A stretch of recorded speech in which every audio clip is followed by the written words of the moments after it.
من الشیطان الرجیم بسم اللہ الرحمن الرحیم ان اللہ یدخل الذین آمنوا، بے شک اللہ تعالیٰ داخل کرے گا ایمان والوں کو، وعاملوا الصالحات، اور ان لوگوں کو جنہوں نے نیک اعمال کیے، جنات، ایسے باغوں میں، تجری من تحت الانہار، جن کے نیچے نہریں بہتی ہیں، والذین کفروا، اور جو لوگ کافر ہوئے، یتمتعون، وہ فائدہ اٹھا رہے ہیں، مزے کر رہے ہیں، ویأکلون، اور کھاتے ہیں، کما تأکل الانعام، جیسے جانور کھاتے ہیں، والنار مثوی لہم، اور آگ ان کا ٹھکانہ ہے۔ یعنی وہ دنیا کی زندگی میں ہی مزے کر رہے ہیں، اور ان کی زندگی کا مقصد صرف کھانا پینا، مزے اڑانا ہے، اور اس طرح کھاتے ہیں جس طرح کے جانور کھاتے ہیں۔ یعنی جس طرح جانوروں کو اس چیز کی کوئی فکر نہیں ہوتی، اور نہ ہی وہ اس چیز کے مکلف ہیں کہ وہ چاہے حرام کھا رہے ہیں یا حلال کھا رہے ہیں، تو یہ لوگ بھی بس اپنا پیٹ بھرتے ہیں جانوروں کی طرح، اور باقی ان کو کوئی فکر نہیں ہوتی کہ وہ جو کچھ کھا رہے ہیں وہ حرام ہے یا حلال ہے، اللہ تعالیٰ نے اس کے کھانے کو حکم دیا یا نہیں دیا۔ تو ایسے لوگوں کا ٹھکانہ جہنم ہے۔ وَكَأَيٍّ مِّن قَرْيَةٍ، اور کتنی ہی ایسی بستیاں ہیں، یہ اشد قوتاً، جو زیادہ قوت والی تھیں، من قَرْيَةِكَ الَّتِي، آپ کی اس بستی سے، اخرجت کا، جس نے آپ کو نکالا۔ بستی سے نکالنے کا مطلب یعنی بستی والوں نے نکالا۔ اس سے مراد مکہ کی بستی ہے، یعنی کفار مکہ نے آپ کو مکہ سے نکالا۔ آپ صلی اللہ علیہ وسلم اور صحابہ کرام پر وہ طرح طرح کے مظالم ڈھاتے تھے، تنگ کرتے تھے، تو پھر اللہ کے حکم سے آپ صلی اللہ علیہ وسلم نے مکہ سے مدینہ کی طرف ہجرت فرمائی۔ تو یہ اس ہجرت کے بارے میں ہے کہ یہ جو بستی ہے جس نے آپ کو نکالا، یعنی بستی والوں نے، اس سے پہلے کئی ایسی بستیاں گزری ہیں کہ جو طاقت کے اعتبار سے ان سے زیادہ تھیں، یعنی وہ لوگ زیادہ طاقتور تھے، ہر لحاظ سے ان سے اچھے تھے۔ اہلکناہم، ہم نے ان کو ہلاک کیا، فلا ناصر لہم، تو کوئی بھی ان کا مددگار نہیں تھا۔ افمن کان علی بینۃ من ربی، کیا وہ شخص جو اپنے رب کی طرف سے ہدایت پر ہو، واضح راستے پر ہو، کمن، کیا وہ اس کی طرح ہو سکتا ہے، زین لہ سوء عملہ، کہ جس کے برے اعمال اس کے لیے مزین کیے گئے ہوں، واتبعوا اہواءہم، اور وہ اپنی خواہشات کی پیروی کرتا ہو۔ یعنی ایک شخص اللہ کی طرف سے ہدایت پر ہے اور دوسرا اپنی خواہشات کے پیچھے چلتا ہے، اپنے برے اعمال کو ہی وہ اچھا سمجھتا ہے، تو یہ دونوں کیسے برابر ہو سکتے ہیں؟ اس کے بعد اللہ تعالیٰ نے جنت کی نعمتوں کا ایک کمال ذکر فرمایا ہے کہ جنت میں انسان کو دودھ بھی ملے گا، شہد بھی ملے گا، شراب بھی ملے گی، پانی بھی ملے گا، اور یہی ساری چیزیں دنیا میں بھی ملتی ہیں۔ لیکن دنیا کی ان نعمتوں اور آخرت کی نعمتوں میں کیا فرق ہے؟ تو اللہ تعالیٰ فرماتے ہیں کہ مثل الجنۃ التی وعد المتقون، جنت کی ان نعمتوں کے احوال جو کہ جن کا وعدہ کیا گیا ہے متقیوں سے، فیہا انہار، جنت میں نہریں ہوں گی، من ماء غیر آسن، ایسے پانی کی جو خراب ہونے والا نہیں ہوگا۔ یعنی دنیا میں ایسا ہوتا ہے کہ پانی اگر زیادہ دیر کسی جگہ ٹھہرا رہے تو اس سے بھی بدبو آنے لگتی ہے اور اس میں گھاس وغیرہ اگ جاتی ہے، لیکن جنت کا پانی ایسا ہوگا کہ اس میں کسی قسم کا وہ بالکل بھی خراب نہیں ہوگا، نہ اس کا ذائقہ خراب ہوگا، نہ اس کی رنگت خراب ہوگی، اور نہ ہی وہ بد مزہ ہوگا۔ وَأَنْهَارٌ مِّن لَبَنٍ، اور نہریں ہوں گی دودھ کی، لَمْ يَتَغَيَّرْ طَعْمُهُ، جس کا مزہ اور ذائقہ بالکل متغیر نہیں ہوگا۔ یعنی دنیا میں ایسا ہوتا ہے کہ دودھ اگر زیادہ دیر رہے تو وہ بھی خراب ہو جاتا ہے، لیکن آخرت کا دودھ، جنت والا دودھ خراب ہونے والا نہیں ہوگا۔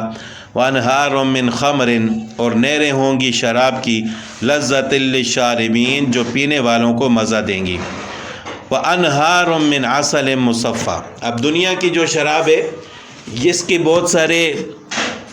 جو ہے خرابیاں بھی ہیں دنیا میں، نشہ دیتی ہے، اسی طرح انسان کی عقل کو خراب کر دیتی ہے جس کی وجہ سے فساد پھیلتا ہے، لیکن آخرت کی جو شراب ہوگی جنت کی وہ صرف جنتیوں کو مزہ دے گی۔ وَأَنْهَارٌ مِّنْ عَسَلٍ مُّصَفًّى، اور ایسے شہد کی نہریں ہوں گی کہ جو جاگ اتارا ہوا ہوگا، بالکل چھانٹا ہوا شہد ہوگا۔ وَلَهُمْ فِيهَا مِنْ كُلِّ الثَّمَرَاتِ، اور ان جنتیوں کے لیے جنت میں ہر قسم کے میوے ہوں گے۔ وَمَغْفِرَةٌ، اور بخشش ہوگی من ربہم، ان کے رب کی طرف سے۔ تو کیا یہ لوگ کمن ہوا اس شخص کی طرح ہو سکتے ہیں خالد فی النار، جو ہمیشہ آگ میں ہوگا؟ وَسُقُوا مَاءً حَمِيمًا، اور جس کو گرم پانی پلایا جائے گا۔ فَقَطَّعَ أَمْعَاءَهُمْ، تو وہ پانی اس کی آنتوں کو کاٹ لے گا۔ تو کیا یہ دونوں برابر ہو سکتے ہیں؟ تو دنیا کی نعمتیں یہ عارضی ہیں، یہی نعمتیں جب اللہ تعالیٰ آخرت میں عطا فرمائیں گے تو ان کے اندر کسی قسم کا کوئی فساد، کوئی خرابی، کوئی نقصان نہیں ہوگا۔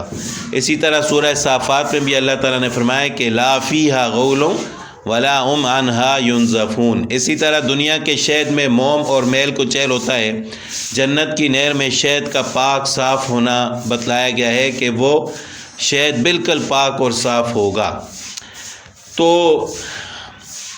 صحیح بات یہ ہے کہ انہار جنت کی چاروں قسمیں، یعنی جنت میں جو 4 قسم کی نہریں ہوں گی، پانی، دودھ، شراب اور شہد، اپنے حقیقی معنی میں ہیں، یعنی یہ اسی طرح جنت میں پائی جائیں گی۔ وَمِنْهُمْ مَنْ يَسْتَمِعُ إِلَيْكَ، اور ان میں سے کچھ لوگ ایسے ہیں جو آپ کی بات کو غور سے سنتے ہیں، یعنی کان لگا کر سنتے ہیں۔ منافقین کے بارے میں فرمایا گیا ہے حتیٰ اذا خرجوا من عندک، یہاں تک کہ جب آپ کے پاس نکلتے ہیں، آپ کے پاس سے اٹھ کر جاتے ہیں، قالوا، تو کہتے ہیں للذین اوتوا العلم، علم والوں سے یعنی ایمان والوں سے کہتے ہیں، ماذا قال آنفا، ابھی اس شخص نے کیا کہا تھا، یعنی آپ صلی اللہ علیہ وسلم کے بارے میں کہتے ہیں کہ ابھی انہوں نے کیا کہا تھا۔ مطلب یہ ہے کہ وہ کان لگا کر سنتے ہیں اور پھر جا کر ان سے پوچھتے ہیں۔ اس کا مطلب یہ ہوتا ہے کہ ہم نے تو وہاں بیٹھ کر توجہ سے بات سنی ہی نہیں ہے۔ اولئک الذین طبع اللہ علی قلوبہم، یہ وہ لوگ ہیں کہ جن کے دلوں پر اللہ نے مہر لگا دی، واتبعوا اہواءہم، اور وہ اپنی خواہشات کے پیچھے چلتے ہیں۔ والذین اہتدوا، اور وہ لوگ جو راہ پر ہیں، ہدایت پر ہیں، زادہم ہدی وآتاہم تقواہم، بڑھ گئی اس سے ان کی ہدایت، وآتاہم تقواہم، اور ہم نے ان کے حصے کا تقوی بھی ان کو دے دیا۔ فہل ینظرون الا الساعۃ، اب یہی لوگ انتظار نہیں کرتے مگر قیامت کا، ان تأتیہم بغتۃ، کہ آ جائے ان کے پاس اچانک۔ فقد جاء اشراطها، سو آ چکی ہیں اس کی نشانیاں۔ فأنى لهم اذا جاءتهم ذکراہم، تو جب وہ آ پہنچے گی تو پھر ان کے لیے نصیحت حاصل کرنے کا موقع کہاں ہوگا۔ اشراط کہتے ہیں علامات کو، علامات قیامت۔ تو علامات قیامت آپ صلی اللہ علیہ وسلم نے حدیث میں بیان کی ہیں، بلکہ خود آپ صلی اللہ علیہ وسلم کی بعثت یہ بھی ایک قیامت کی نشانیوں میں سے نشانی ہے، کیونکہ آپ صلی اللہ علیہ وسلم آخری نبی بن کر آئے ہیں۔ اس کے بعد قیامت ہی آئے گی، اس کے بعد کوئی نبی نہیں آئے گا۔ اسی طرح شق قمر کے معجزہ کو بھی قرآن میں اقتربت الساعۃ کے ساتھ فرما کر اس طرف اشارہ کر دیا کہ یہ بھی علامات قیامت میں سے ہے۔ تو اسی طرح حدیث میں آپ صلی اللہ علیہ وسلم نے علامات قیامت بیان فرمائی ہیں۔ علم اٹھ جائے گا، جہل بڑھ جائے گا، جہالت زیادہ ہوگی، زنا کی کثرت ہوگی، شراب خوری کثرت سے ہوگی، مرد کم رہ جائیں گے، عورتیں زیادہ ہوں گی، یہاں تک کہ 50 عورتوں کا متکفل ایک مرد ہوگا۔ اسی طرح علم گھٹ جائے گا، جہل پھیل جائے گا، اور گانا بجانا عام ہو جائے گا، مرد عورتوں کی مشابہت اختیار کریں گے، عورتیں مردوں کی مشابہت اختیار کریں گی۔ اور حضرت ابو ہریرہ رضی اللہ تعالیٰ عنہ سے روایت ہے کہ رسول اللہ صلی اللہ علیہ وسلم نے فرمایا، جب مال غنیمت کو شخصی دولت سمجھ لیا جائے اور امانت کو مال غنیمت قرار دیا جائے، یعنی حلال سمجھ کر کھائے جائیں، اور زکوٰۃ کو تاوان سمجھا جائے، یعنی اس کی ادائیگی میں دل تنگ ہو، اور علم دین اغراض دنیاوی کے لیے حاصل کیا جانے لگے، اور مرد اپنی بیوی کی اطاعت اور ماں کی نافرمانی کرنے لگے اور دوست کو اپنے قریب اور باپ کو دور کر دے، مساجد میں شور و شغب ہونے لگے اور قوم کا سردار ان سب میں فاسق بد کردار آدمی ہو اور قوم کا نمائندہ ان سب میں رذیل ہو، ذلیل آدمی ہو، اور شریر آدمی کا اکرام صرف اس لیے کرنا پڑے کہ تاکہ اس کے شر سے بچ جائیں، اور گانے والی عورتوں کا گانا عام ہو جائے، مزامیر گانے بجانے کے آلات عام ہو جائیں، تو یہ اس امت کے آخری لوگ اپنے اسلاف پر لعنت کرنے لگیں، یعنی آخری لوگ پہلے لوگوں پر لعنت کرنے لگیں۔ تو اس وقت تم لوگ انتظار کرو کہ ایک سرخ آندھی یا زلزلہ یا لوگ زمین میں دھنس جائیں گے اور صورتیں مسخ ہو جانے لگیں گی اور آسمان سے پتھر برسنے لگیں گے، اور دوسری علامات قیامت جو یکے بعد دیگرے اس طرح آئیں گی جیسے موتیوں کی لڑی کو کاٹ دیا جائے، تو ایک موتی ایک ایک کر کے نیچے آ گرتے ہیں، تو اسی طرح قیامت کی نشانیاں بھی آئیں گی۔ فَاعْلَمْ أَنَّهُ لَا إِلَهَ إِلَّا اللَّهُ، پس جان لیجئے کہ اللہ کے سوا کوئی الہ نہیں، وَاسْتَغْفِرْ لِذَنبِكَ، پس اپنے گناہوں کی معافی مانگ لیجئے، وَلِلْمُؤْمِنِينَ، اور ایمان والوں کے لیے بھی استغفار کیجئے، وَالْمُؤْمِنَاتِ، اور ایمان والی عورتوں کے لیے بھی، وَاللَّهُ يَعْلَمُ مُتَقَلَّبَكُمْ وَمَثْوَاكُمْ، اور اللہ تعالیٰ کو معلوم ہے تمہارا پلٹنا بھی اور تمہارا ٹھکانہ بھی۔ وَيَقُولُ الَّذِينَ آمَنُوا، اور ایمان والے کہتے ہیں، لولا نزلت سورہ، کیوں نہ نازل کی گئی ان پر کوئی ایک سورت، فَإِذَا أُنزِلَتْ سُورَةٌ مُحْكَمَةٌ، اور جب اتاری گئی ان پر سورت محکمۃ، جو کہ محکم یعنی منسوخ نہیں تھی، وَذُكِرَ فِيهَا الْقِتَالُ، اور اس میں قتال یعنی لڑائی کا ذکر کیا گیا، رَأَيْتَ الَّذِينَ فِي قُلُوبِهِم مَرَضٌ، تو آپ دیکھتے ہیں ان لوگوں کو جن کے دلوں میں بیماری ہے یعنی نفاق ہے، يَنظُرُونَ إِلَيْكَ، وہ آپ کی طرف دیکھتے ہیں، نظر المغشی علیہ من الموت، جیسا کہ ان پر موت کی غشی طاری ہو، فَأَوْلَىٰ لَهُمْ، سو خرابی ہے ان کے لیے۔ صحابہ کرام کو ہر وقت یہ شوق رہتا تھا کہ اللہ کی طرف سے کوئی نئی صورت نازل ہو، قرآن پاک کی کوئی نئی آیت نازل ہو، تو ان کی دیکھا دیکھی کفار بھی، یہ منافقین بھی یہی تمنا کرتے تھے، کیونکہ وہ بھی اپنے آپ کو مسلمان ظاہر کرتے تھے جو کہ حقیقت میں مسلمان نہیں ہوتے تھے۔ تو جب کوئی صورت نازل ہو جاتی تو پھر اس پر عمل نہیں کرتے تھے، تو اسی طرح وہ یہ تمنا کرتے تھے کہ کیوں نہ ہم پر کوئی صورت نازل ہو۔ تو جب صورت نازل ہوئی اور اس میں قتال کا ذکر تھا، تو وہ ان کی حالت ایسی ہو گئی کہ وہ جیسا کہ ان پر بے ہوشی طاری ہو موت کی وجہ سے۔ تو اللہ تعالیٰ نے آپ صلی اللہ علیہ وسلم سے فرمایا کہ اس وقت وہ آپ کو اس حالت میں دیکھتے ہیں کہ جیسا کہ ان پر موت کی غشی طاری ہو، فَأَوْلَىٰ لَهُمْ، تو ان کے لیے خرابی ہے، ہلاکت ہے، یعنی وہ ہلاکت کے قریب ہیں۔ یہاں پر سورۃ محکمۃ کا لفظ آیا ہے، محکمہ کے لفظی معنی مضبوط اور مستحکم کے ہیں۔ اس معنی کے اعتبار سے تو قرآن کی ہر سورت ہی محکمہ ہے، لیکن اصطلاح شرع میں محکم منسوخ کے مقابلے میں یہاں سورتن کے ساتھ محکمتن کی قید کا اضافہ اس لیے ہے کہ عمل کا شوق تو تب ہی پورا ہو سکتا ہے جب کہ وہ سورت منسوخ نہ ہو۔ یہاں چونکہ اصل مقصد جہاد کا حکم اور اس پر عمل ہے، اس لیے سورت کے ساتھ محکمہ کا لفظ بڑھا کر ذکر جہاد کی طرف اشارہ کر دیا، جس کی تصریح آگے آ رہی ہے۔ تو اولیٰ لہم کے معنی ہیں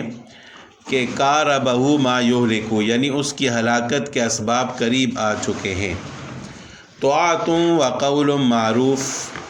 حکم ماننا ہے اور اچھی اچھی باتیں کرنی ہیں۔ فَإِذَا عَزَمَ الْأَمْرُ، پھر جب تاکید اللہ کے حکم کا اللہ کا حکم آ جائے، فیض اعظم الامر، یعنی جہاد کا حکم آ گیا، فلو صدق اللہ، تو اگر وہ اس وقت اللہ کو سچا دکھائیں، لکان خیر اللہم، تو یہ ان کے لیے بہتر ہے۔ یعنی عام حالات میں اچھی باتیں کرنا، بھلائی کی باتیں کرنا، فرما برداری کی باتیں کرنا، یہ تو ہر کوئی کر سکتا ہے، لیکن جب اللہ کی طرف سے حکم آئے پھر اس وقت اللہ کے حکم کو سچا کر کے دکھانا، یہ ان کے لیے بہتر ہے، یعنی اس پر عمل کرنا۔ فَهَلْ عَصَيْتُمْ، پھر تم سے یہ بھی توقع ہے، ان تولیتم، اگر تم نے منہ پھیر لیا، ان تفسدوا فی الارض، کہ تم زمین میں فساد مچاؤ گے، یعنی تم سے یہی امید ہے کہ اگر تم نے منہ پھیر لیا تو زمین میں فساد کرو گے، وَتُقَطِّعُوا أَرْحَامَكُمْ، اور رشتہ داری کو کاٹو گے، یعنی قطع رحمی کرو گے۔ فَهَلْ عَصَيْتُمْ إِن تَوَلَّيْتُمْ، تولا کے لغت کے اعتبار سے دو معنی، ایک اعراض، دوسرے کسی قوم و جماعت پر اقتدار اور حکومت۔ اس آیت میں بعض حضرات مفسرین نے پہلے معنی لیے ہیں کہ اس کا مطلب یہ ہے کہ اگر تم نے احکام شرعیہ الہیہ سے روگردانی کی، جن میں حکم جہاد بھی شامل ہے،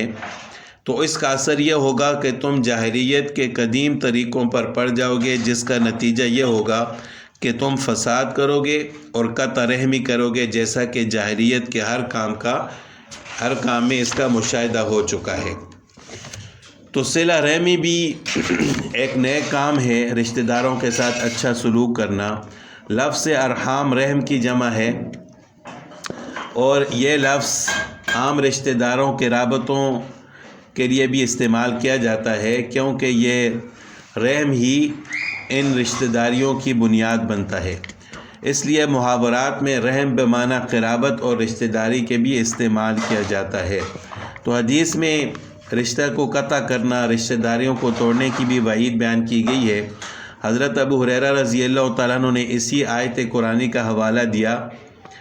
اور فرمایا کہ اگر چاہو تو یہ آیت پڑھ لو، یعنی رشتہ داریوں کے حقوق ادا کرو، اور اگر دلیل مانگنا چاہتے ہو تو اس آیت کو پڑھ لو۔ ایک حدیث میں آپ صلی اللہ علیہ وسلم کا ارشاد ہے، کوئی ایسا گناہ جس کی سزا اللہ تعالیٰ دنیا میں بھی دیتا ہے اور آخرت میں، اس کے علاوہ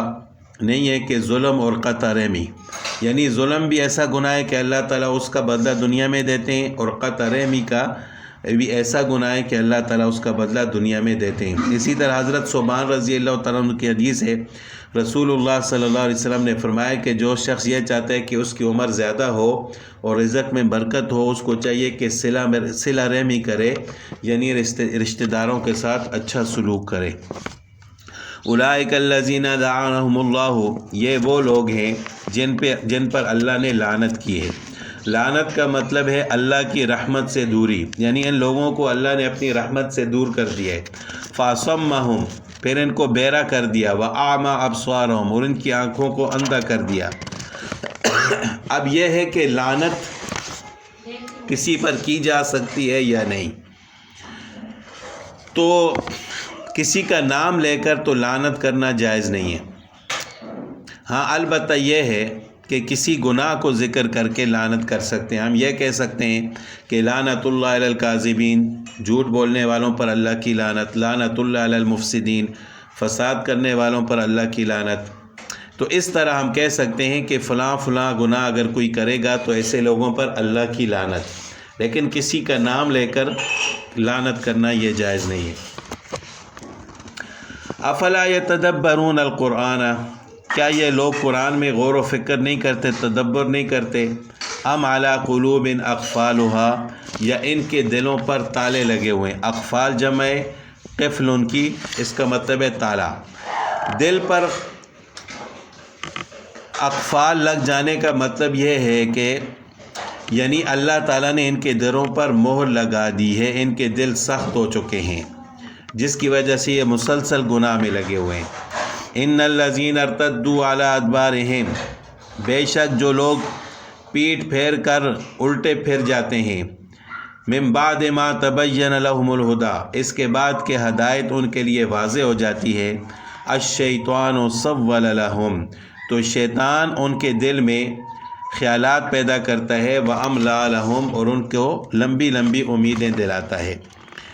اس آیت میں شیطان کی طرف دو کاموں کی نسبت ہے۔ ایک تسویل، سول لہم، جس کے معنی تزیین کے ہیں کہ بری چیز یا برے عمل کو کسی کی نظروں میں اچھا اور مزین کر دینا۔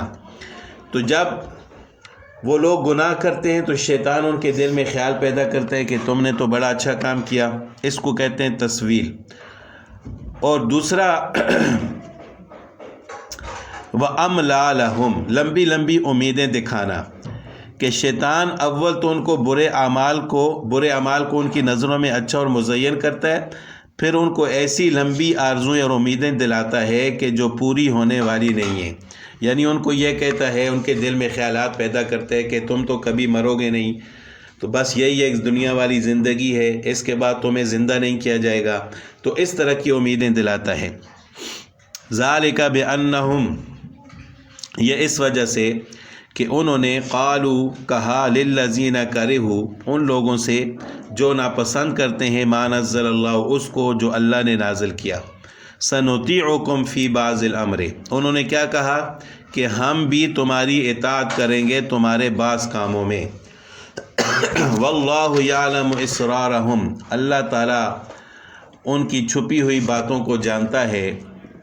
فَكَيْفَ إِذَا تَوَفَّتْهُمُ الْمَلَائِكَةُ، پر ان کا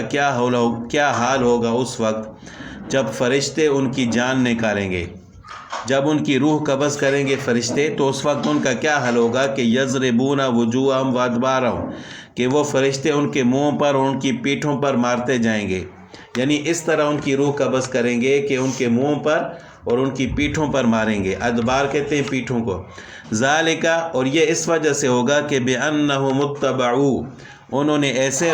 راستے کی پیروی کی، ما اسخط اللہ، جس راستے نے اللہ کو ناراض کیا، وَكَرِهُ رِضْوَانَهُ، اور ان لوگوں نے خود ہی اللہ کی رضامندی کو ناپسند کیا، فَأَحْبَطَ أَعْمَالَهُمْ، تو ان کے اعمال ضائع ہو گئے۔